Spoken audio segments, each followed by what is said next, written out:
우리 오늘 주시는 말씀의 제목 한번 보시겠습니다.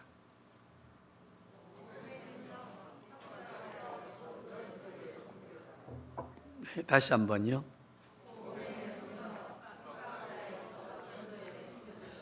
네, 우리 삼지 우리 합평이도 찬양할 때 보니까 3번 하는데 3번을 하고 싶지만 저는 2번만 했습니다.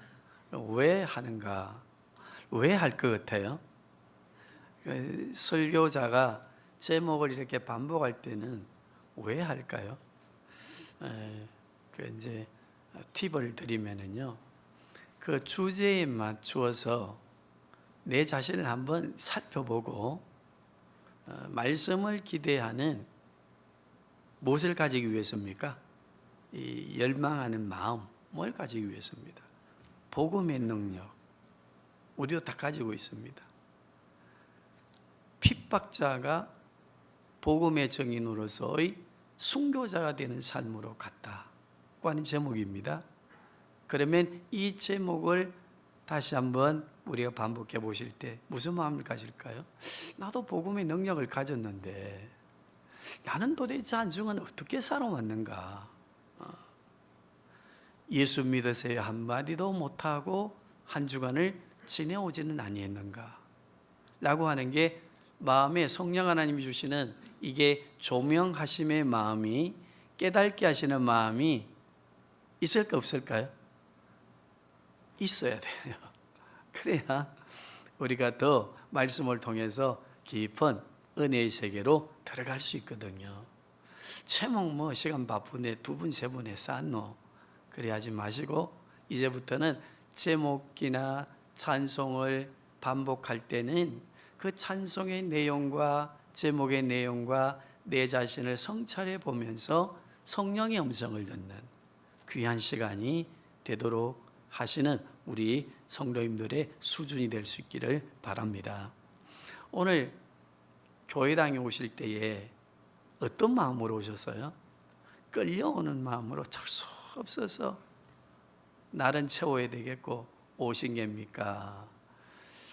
연애하는 남녀가요, 사랑하는 사람을 만나기 위한 그 기쁨의 마음으로 예배에 오셨습니까? 우리는 한번 질문해 보시고 우리가 어떤 마음으로 이 자리에 와 있는지, 정말 주님, 신랑 되시는 주님을 간절히 사모하는 신부된 자의 마음으로 왔는지 우리가 한번 생각해 보시면서 사도 바울이라고 하는 이 인물이 어떤 인물인가 한번 생각해 볼 수 있기를 바랍니다. 사도행전을 누가 기록했어요? 누가는 어떤 사람입니까? 의사였고 그것을 포기하고 복음을 증언하는 자가 되기 위해서 사도 바울과 함께 동행하였던 분으로 우리가 알고 있습니다. 그러면서도 성경 기록을 누가복음도 기록하고 정말 중요한 교회의 모든 기초가 되는 또 사도행전을 기록하게 되었는데, 이 누가라고 하는 분의 성경 기록은 굉장히 특별한 그 특색을 가지고 있는데, 어떤 특색을 가지고 있는가 하면 굉장히 논리적이면서도 역사적입니다.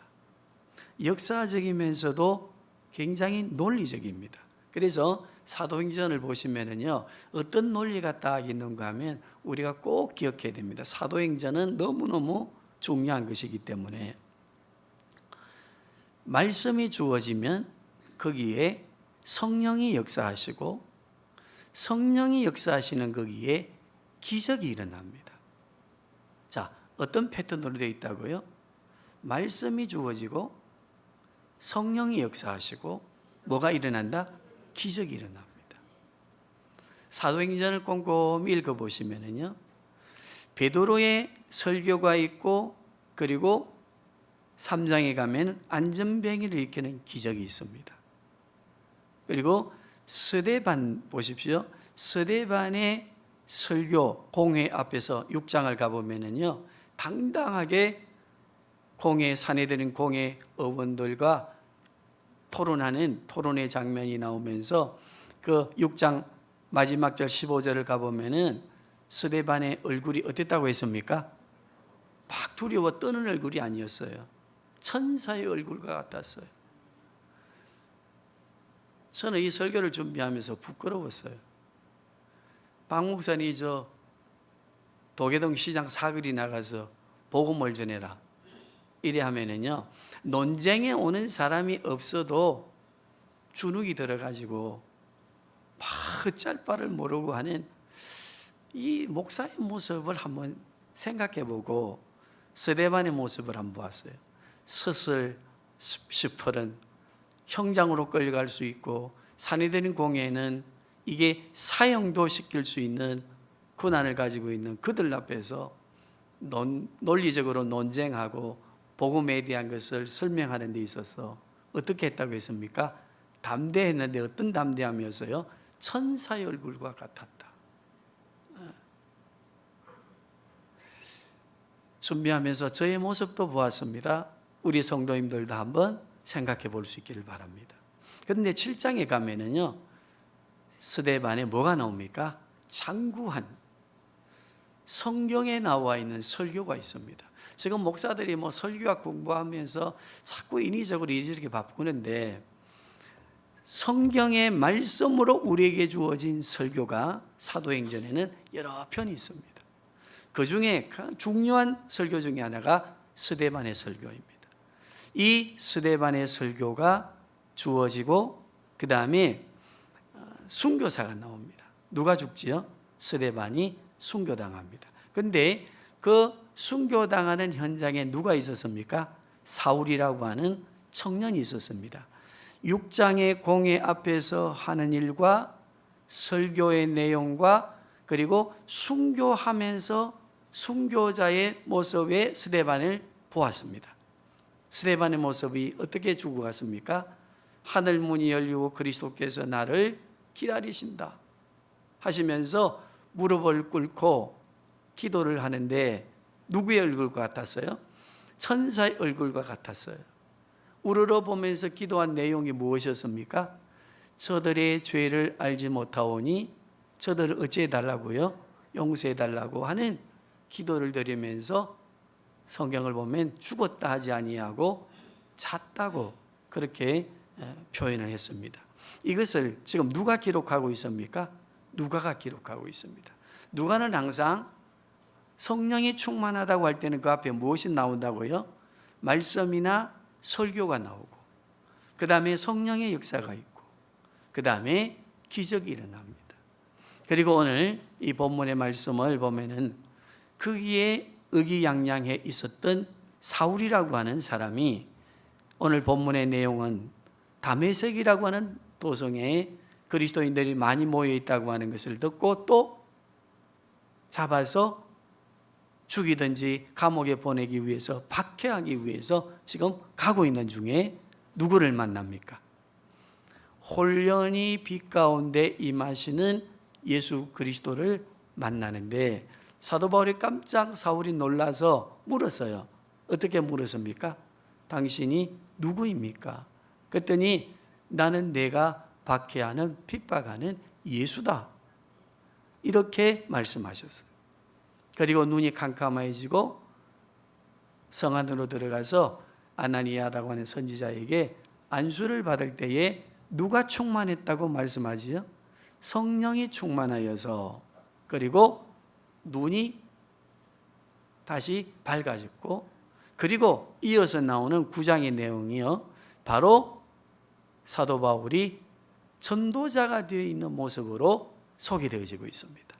그래서 우리가 이제 누가가 기록하는 이 행전의 패턴을 보시면서 우리가 한번 주제, 제목의 질문을 다시 한번 해보십시다. 박해자가 왜 갑자기 순교자가 될 수 있었는가? 복음의 전도자가 될 수 있었는가? 거기에는 무엇이 있었습니까? 복음의 능력이 있었습니다. 그러면 우리는 이 복음이라고 하는 게 도대체 뭔가? 우리 성도님들, 복음이 뭐이겠습니까? 복음이 복음에 대하여 정의하려고 하는 것들을 책을 보면 막 다양하게 많은데 오늘 우리는 이걸 정리하고 우리도 우리의 삶을 완전히 다시 중생한 그리스도인으로서 더 성숙함이 있는 성장으로 나아가야 될 줄 압니다. 한번 따라 하시겠습니다. 복음은 예수 그리스도이신데 예수님의 언어, 행동, 인격 모두가 다 복음이다. 그러니까 예수님 자체가 복음입니다. 그러면 예수님의 무엇이 복음인가 하면요, 예수님의 언어, 말씀, 가르치신 게 많지 그죠? 3년 동안 그 가르치심, 그리고 가르치시면서 뭐 하신 거요?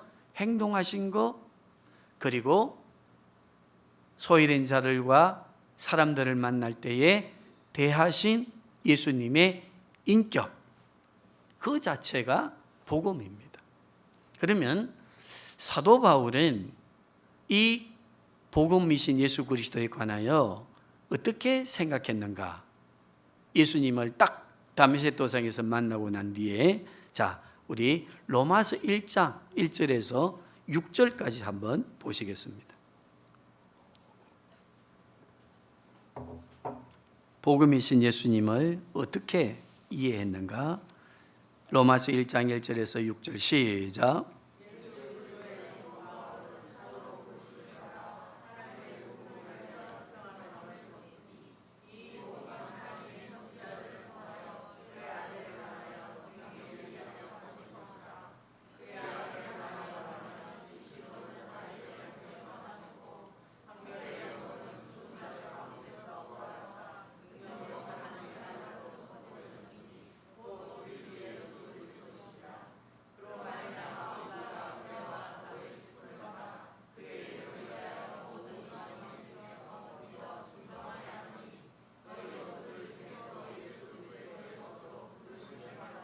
자, 기억하시면서요. 다시 15절에서 17절 우리 같이 보시겠습니다. 시작. 그러므로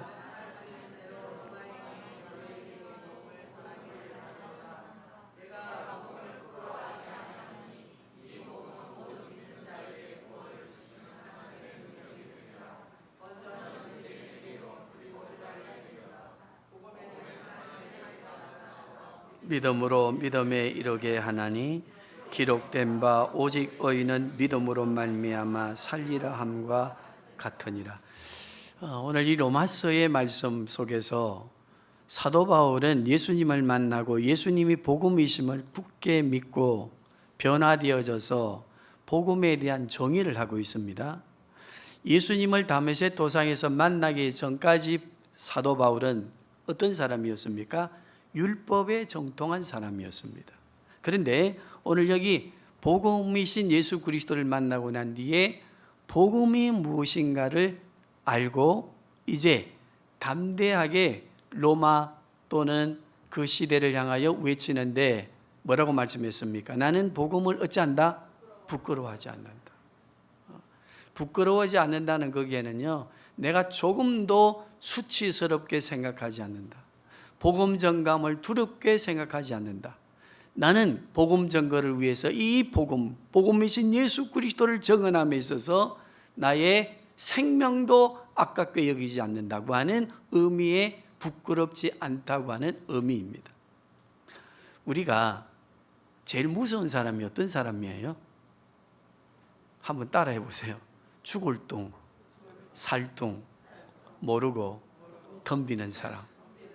오늘 나 땅이 죽는다. 그리고 내 오늘로 갚는다 하는 그 사람이 제일 무섭습니다. 다음에 보자 하는 사람은 진짜 무섭지 않거든요.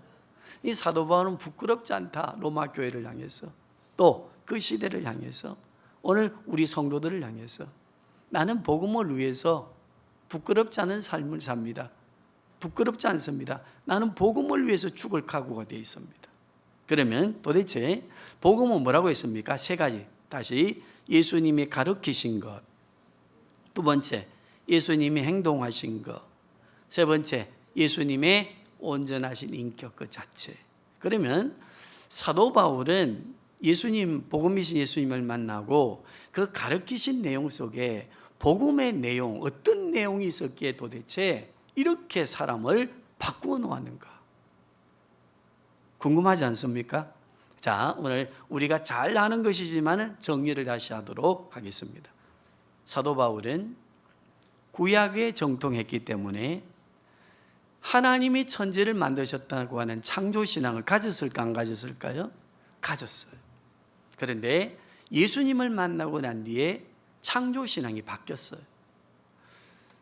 유대인들이 가지고 있는 여호와 하나님 단일신 되시는 하나님이 우주 만물을 창조하신 분이라고 생각했는데 다메섹 도상에서 예수님을 만났습니다. 복음이신 예수님을 만났습니다. 그 이후에 다시 성경을 아라비아 강교로 나가서 또 배우고 성령 하나님과 함께 교사되어 가르치심을 받을 때에 창조가 달라졌습니다. 삼위일체 하나님께서 창조하셨다가는 창조신앙으로 바뀌게 됩니다.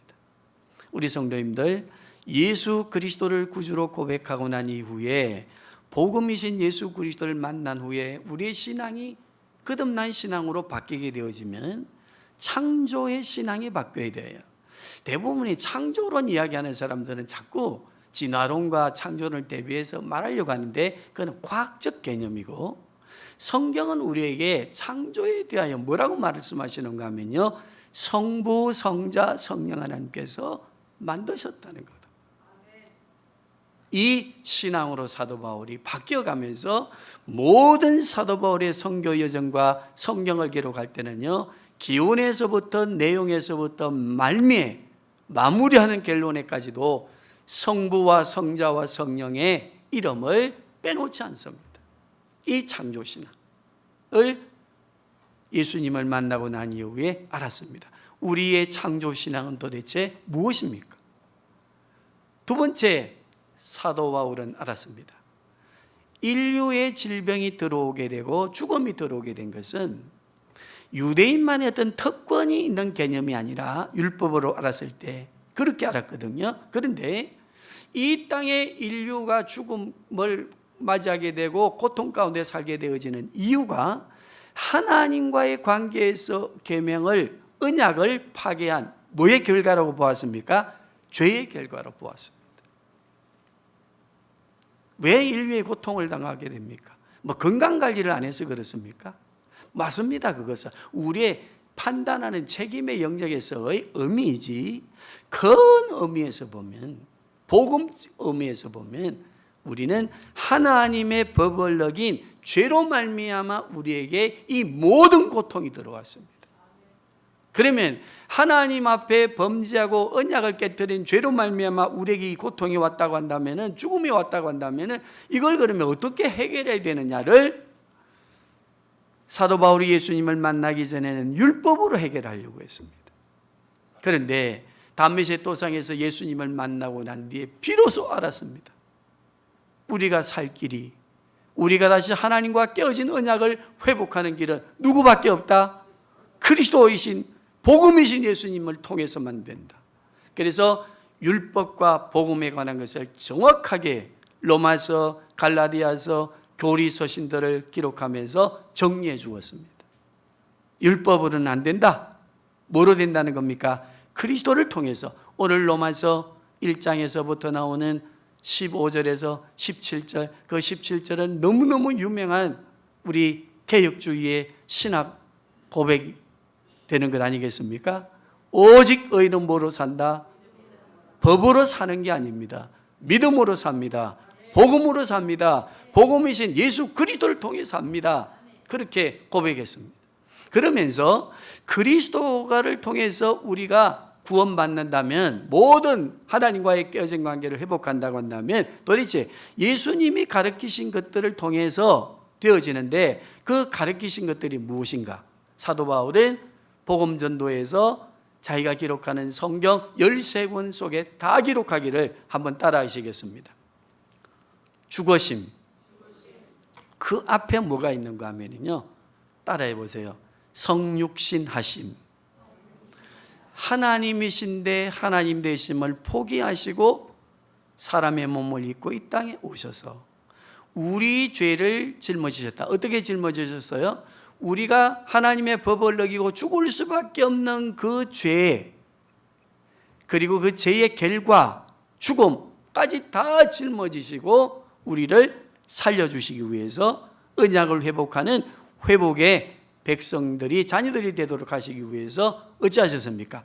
하나님 되심을 포기하시고 이 땅에 오셨습니다. 그리고 어떻게 하셨어요? 십자가에서 사람의 고통, 그 고통을 다 당하시면서 어찌하셨습니까? 죽으셨습니다. 그리고 어찌하셨어요? 3일 만에 부활하셨습니다. 자, 예수님이 가르치신 복음의 내용, 복음이 예수 그리스도이심을 믿고 사도 바울이 완전히 핍박자에서 순교자로 바뀌게 되어진 복음의 내용, 예수님께서 가르치신 복음의 내용이 무엇이었기에 이렇게 사람이 바뀌었을까? 첫째는 뭐였습니까?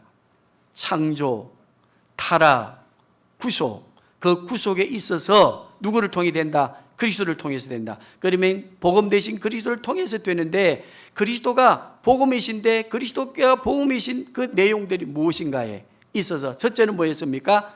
하나님이신데 하나님 되심을 포기하시고 이 땅에 오셨다. 우리는 이것을 이론만 알아서는 안 돼요. 우리는 전도하는 대상을 향해서, 세상을 향해서 나아갈 때에 우리는 우리의 것을 가지고 있으면 안 됩니다. 우리의 것을 포기하고 내 모든 것을 포기하고 전도의 대상자 되시는 그 영혼을 구원하기 위해서 그 사람화 되어져야 됩니다. 이게 복음입니다. 복음의 성육신의 낮아지심과 겸손하심입니다. 사도 바울은 그 일을 위해서 자기 자신이 이방의 전도자로 부르심 받은 것을 알고 이방인 속으로 들어가 그들화 되어지는 겸손함으로 복음을 전했지 않습니까? 그런데 우리는 어떻게 복음 전합니까? 내 걸 그대로 가지고 대상자를 골라가면서 해보면 안 된다 판단해가면서 우리의 복음의 능력을 다시 회복할 수 있기를 바랍니다. 자, 그 다음에 죽으셨어요. 부활하셨습니다. 그리고 어디로 가셨습니까? 이거 꼭 기억하셔야 돼요. 성천하셨습니다. 이 성천은 굉장히 우리 기독교의 부활과 연결되어지는 중요한 신앙의 고백이요 복음의 내용입니다. 예수님이 복음이신데 복음이신 예수님이 어떻게 복음의 내용을 우리에게 가르쳐 주셨고 행동하셨고 인격화하셨는가를 생각해 보시면 성천하셨습니다.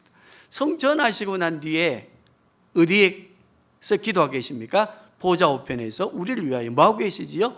중보하고 계십니다. 사도 바울은 이것을 믿었습니다. 그래서 가는 곳마다 두려워하지 아니했습니다. 누가 계시기 때문에 중보하시는 그분, 예수 그리스도 복음 되시는 그분이 지금도 보좌 우편에서 사도 바울을 향하여, 우리 성도들을 향하여, 우리 창문 성김의 교회와 우리 민족과 열방을 향하여 교회의 기도를 들으시고 중보하심을 보았습니다. 그리고 히브리서 기자는 외쳤습니다. 우리가 아무리 우겨싸움을 당하고 힘든 일이 있어도 주 예수 그리스도를 바라보자 했습니다. 중보하시고만 있는 게 아닙니다. 어떻게 하십니까? 때와 기한이 차면 다시 어찌하시지요? 재림하십니다. 재림에 오실 때 어떤 일이 일어납니까? 우리는 생명의 부활로 일어나고 믿는 사람은, 믿지 않는 사람은 심판의 부활로 일어나서 혼련이 변한다는 고린도전서 15장을 쭉 보시면 혼련이 변하여서 요한복음의 생명의 부활과 심판의 부활로 우리가 일어나서 어디 앞에 섭니까? 예수님의 심판대 앞에 서게 됩니다. 심판대 앞에 서게 된 결과는 어떻게 되어져 있습니까? 생명책에 기록된 자와 생명책에 기록되지 않는 자의 가는 길이 딱 정해져 있었습니다. 어디입니까? 생명책에 기록된 자는 천국입니다. 기록되지 아니한 책들에 기록된 자는 누구였습니까? 지옥입니다. 그리고 사도 바울은 전체를 아우러 종합적으로 이해할 때 복음이신 예수 그리스도의 가르치심은 우리의 구원, 우리의 영생인데 하나님의 나라라고 외쳤습니다.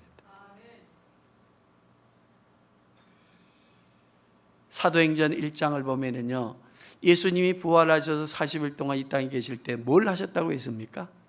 다시 하나님의 나라에 관해서 가르치고 전했다고 했습니다. 자, 우리 성도님들, 이제 우리도 복음이신 예수님을 만났습니다. 거듭났습니다. 사도 바울이 박해자에서 순교자로 바뀌는 이 과정의 여정을 우리는 오늘 말씀의 주제로 받았습니다. 우리의 삶이 얼마나 이 복음이신 예수 그리스도와 그리스도께서 복음의 내용을 가르쳐 주신 그 내용을 붙들고 살아가는 우리의 삶이 얼마나 바뀌어져 있습니까?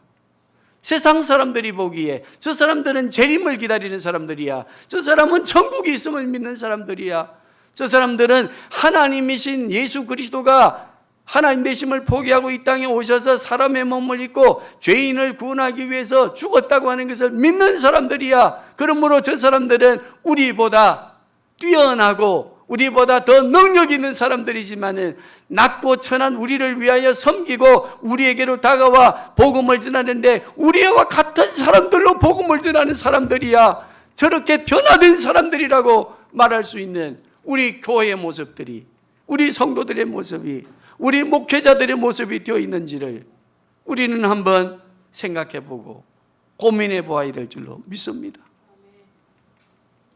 예수 믿고 복음 영접한 이후에 이 목적이 무엇입니까? 더 세상 것을 많이 취하고 내가 소유하는 것이 더 늘어나는 것을, 그것을 목적으로 삼고 우리가 복음의 능력을 외친다고 한다면은 이것은 오해하는 거 아닐까요? 세상 사람들 우리를 보고 뭐라고 말씀하겠습니까? 우리가 살아가는 삶의 여정에 그리스도의 재림이 서물서물, 콜라 사장님은 사람의 몸에 뭐가 흐르도록 한다고요? 예수 그리스도를 복음을 영접한 우리에게는, 그리스도의 생명의 피가 흐르는 우리에게는 이 재림과 다시 오심과 부활과 심판과 영원한 천국이 흘러넘쳐야 되지 않겠습니까? 우리의 인격 속에, 우리의 삶 속에. 세상의 것 하나 많이 얻지 못하면 불안해하고 두려워하고 염려하고 비판하고 하는 우리의 삶의 여정에서 우리가 바뀌어야 될 줄로 믿습니다. 그러면 우리 한번 질문해 보십시다. 우리 자신 스스로를 놓고. 저도 항상 고민하는 거니까. 왜 똑같은 성정 사람인데 사도 바울은 그렇게 살아가는데, 박해자에서 순교자로 살아가는데 우리는 왜 조그만한 것 하나를 양보하지 못하고 놓지 못하고 이렇게 힘들할까? 복음의 능력이 과연 복음이신 예수 그리스도가 나에게 있고 복음의 능력이 되어지는 죽으심과 부활과 성천과 중보와 재림과 그리고 심판과 영원한 천국에 있음에 대하여 과연 믿으면서도 왜 우리에게는 이런 변화된 삶의 요소가 나타나지 않을까? 한번 질문해 보면서요, 한번 정리해 보시길 바랍니다. 이 적용의 부분, 금요일 저녁에 설교해 드렸을 때에 조금 어려웠을지 몰라요. 우리는 인식의 세계의 고정관념으로 체계화되어져 있기 때문에 하나님의 말씀인 계시가 우리에게 주어져도 우리는 그 계시의 말씀을 우리의 인식적 사고의 틀 속에서 재해석하여서 성경이 말하는 하나님을 우리의 인식 속에서 재해석하여 우리가 믿으려고 하는 우리도 모르는 무의식적 세계의 신앙의 틀이 있다는 겁니다. 성경 말씀은 이렇게 말씀하시는데 그 말씀을 받는 우리는 우리의 생각의 틀 속에서 재해석한다 안 한다? 재해석하여서 내가 성경의 하나님을 믿는 게 아니라 성경의 말씀을 받고 재해석되어져 있는 내가 만든 하나님을 섬긴다는 겁니다. 그때는요, 하나님을 섬기고 복음을 알고 복음의 능력을 믿는다 하지만은 우리의 삶에는 능력이 나타나지 않습니다. 왜 그럴까요? 하나님의 말씀이 우리에게 주어지면 우리의 인식의 세계가, 이성의 세계가, 감성의 세계가, 우리의 의지적 세계가 그 말씀에 순복하고 우리가 가지고 있는 경험과 종교적인 다원적인 종교의 어떤 세계관이나 의식, 과학주의 등등이 다 질그릇처럼 깨어져서 하나님의 말씀이 말씀되게 하는 순종이 나타나야 되는데 안 그렇습니다. 우리는 하나님의 말씀이 주어지면 의뢰의 그것을 내가 들었던 목사의 어떤 설교, 내가 경험했던 것, 내가 알고 있는 성경의 상식들을 가지고 전해지는 하나님의 말씀을 재해석하고 그리고 재해석된 하나님을 복음의 내용을 믿으려고 하니까 우리 신앙에 재림의 신앙이 없고 재림이라고 하는 능력이, 복음의 능력이 없고 하나님의 나라를 믿는다 하면서도 천국에 대한 소망이 우리의 삶에 없어서 현실에 주어지는 삶의 생명과 관계되어지면 불안해하고 염려하고 정말로 두렵고 떨리는 모습으로 살아가는 우리들이 수 있다고 하는 것을 우리는 기억해야 됩니다. 부탁합니다. 우리 창원성교회 성도님들, 오늘 말씀 앞에 서 있는 우리들, 하나님의 말씀이 우리에게 주어지면 이성이 역사하도록 해서는 안 됩니다. 우리의 틀에 고정관념화되어져 있는 인식 세계 속의 주어가 되는 이성이 하나님의 말씀을 다시 해석하게 해서는 안 됩니다. 하나님의 말씀이 우리에게 주어질 때 누가는 어떻게 성경을 기록하고 있다고 합니까? 했습니까? 의사였습니다. 논리적으로 뛰어난 의학자였습니다. 그러나 그는 하나님의 말씀이 주어질 때 성령이 역사해야 된다고 말씀합니다. 성령이 역사하실 때 우리의 이성적인 틀이 깨어집니다. 우리의 경험이 깨어집니다. 이것저것 주워들은 생각들의 믿음의 어떤 내가 만드는 틀들이 부서지게 되어 있습니다. 그때에 우리가 성령이 역사하는 하나님의 말씀으로 기적이 일어납니다. 능력이 일어납니다. 세상을 이기는 힘을 얻을 줄로 믿습니다.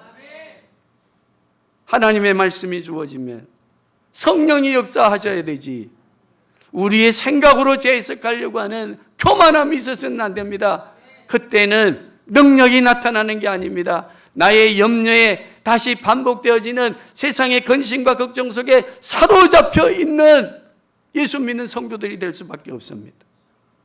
능력이 나타나지 않습니다. 내 삶 속에 내 하나 버리는 것까지도 온전히 버리지 못하는 연약한 자의 모습으로 살아갈 수 있습니다.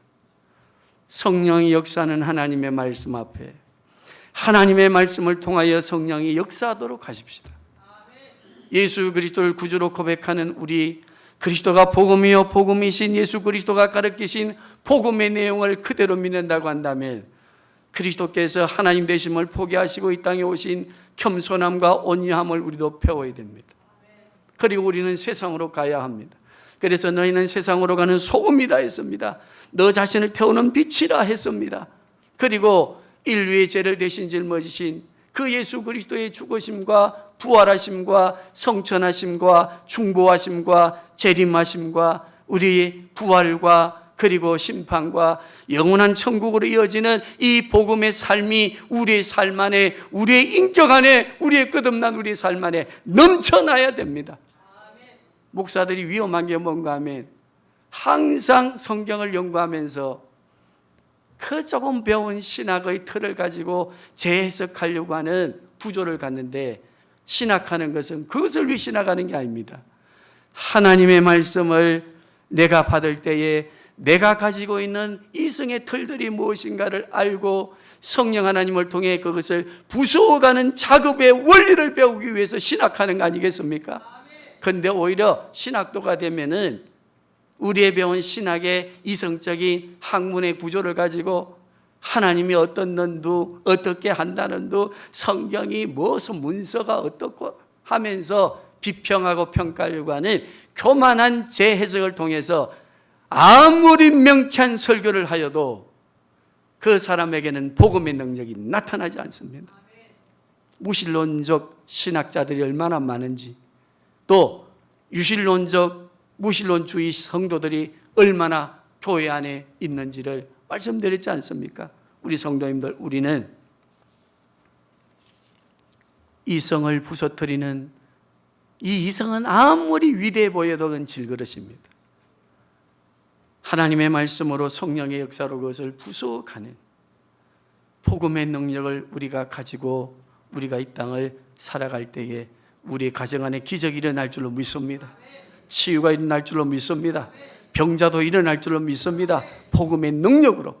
내게 금과 은은 없지만 내게 있는 건 내게 주노니 곧 나사렛 예수 그리스도의 이름으로 걸으라. 이름으로 걸으라 할 때 예수 이름 외친다고 하는 류광수 목사 파처는 그런 게 하는 게 아니라 예수의 이름이 누구입니까? 복음이신 예수 그리스도. 그러면 복음이신 예수 그리스도가 가르치신 게 뭐였습니까? 그 복음의 전체적인 내용, 그 내용으로 일어나라는 겁니다. 다시 걸으라는 겁니다. 세상을 향해서 우리가 외치는 자들이 되어야 안 되겠습니까? 정리하면서요, 어제 이렇게 설교를 준비하고 하면서 자연인을 봤어요. 요새는 조금 그전보다는 적게 봐요. 그래 보았더니요, 굉장히 뭐라는가 하시면은 꿀떡장, 떡사리 하고 밤에 이제 만개떡 하고 사시면서 지내온 인생에 아내가 돌아가시고 인생의 해를 느끼고 산에 들어와서 사시는 분이라 저도 참 교만한 게 저런 분이 뭐 자기 인생에 대해서 어떤 말을 하겠나. PD가 이제 물었어요. 산에 들어오게 된 이유가 무엇이며 지금부터 살아간 삶의 이유가 뭡니까? 삶이 도대체 뭐라고 생각합니까? 아주 좀 고급스러운 질문을 했습니다. 거기에 저는 의뢰해 보면서 아이고, 저 아저씨가 자연히 대답을 어떻게 할까 기대를 했습니다. 그런데 제가 얼마나 부끄러웠는지 다 이렇게 말씀했습니다. 자연이 나를 다시 살게 해준 이 자연이 내 삶입니다. 간단했습니다. 저는 어떻게 생각했다고요? 저분이 저 질문 앞에 무슨 말을 할까? 약간 조금 낮게 봤다, 그지요? 이게 성육신하심을 가르치고 복음을 전하면서도 아직 안 돼, 그게. 그런데 저를 감동시키는 메시지를 다 간단하게 했습니다. 나를 살게 한 이 산이 내 인생입니다. 복음이 무엇입니까? 예수 그리스도가 나의 생명이심을 믿습니까? 복음이 무엇인가를 우리는 고백하고 사십니까? 우리의 삶이 예수 그리스도가 복음이 되어야 된다고 하는 것으로 저는 이해하고 받아들였습니다. 복음의 능력, 복음이 내 삶의 전체이다. 그 복음의 삶의 전체 내용들이 무엇이었습니까? 우리가 가는 곳마다 부활이 일어나야 됩니다. 재림이 일어나야 됩니다. 죽으심이 일어나야 됩니다. 천국에 있음이 정언되어져야 됩니다. 우리의 삶 안에, 인격 안에, 우리의 삶 자체니까. 그리고 하나를 더 소개하고 마치겠습니다. 제목이 이렇습니다. 그 여자의 집. 이게 무슨 제목이 이렇노? 그래서 이제 다큐로 되어 있는 거 봤더니 인간 시장이라, 인간 극장이라. 그 이상한 제목이. 그래 이제 내용을 봤습니다. 봤더니요, 시골로 이사가서 남편이 벌어다 주는 돈을 가지고 입양한 아이들이 6명이라. 어린아이에서부터 저 먹일 때부터 데리고 온 아이들이 이제 커서 중학생도 있고 초등학교 고학년도 있고 저학년도 있고 아직도 기저귀 차고 있는 아이도 있고. 그러면서요, 그 아이들을 케어하는데 너무너무 행복하게 케어하고 도전을 주었는데, 어떤 도전을 주었는가 하면 질문을 했어요. 힘들지 않습니까? 이 피가 섞이지 않았는데 이걸 어떻게 극복해 갑니까? 남편과 가족들은 어떻게 이해를 시켰습니까? 그랬더니요, 그분의 또 간단 명료한 명언 답변이었습니다. 한번 따라해 보십시오. 육체의 고통으로 낳는 자녀도 내 자녀고, 가슴이 아파 가슴으로 낳은 아이도 똑같은 내 자녀입니다. 우리는 출산의 고통을 통해서 낳아야만 우리 자녀입니까? 우리의 가슴 아파 불쌍하게 여기고 데려온 자녀는 우리의 자녀 아닙니까? 그러면서 자기는 이야기했습니다. 동등하다. 우리는 예수 그리스도를 구주로 고백합니다. 고아와 과부를 돌아보라. 이것이 하나님이 인정하는 경건의 능력이다. 경건의 모양을 이야기하지 말아라. 경건의 능력이 있어야 된다. 그러면 경건의 능력이 뭐냐? 소외된 자들을 돌아보라.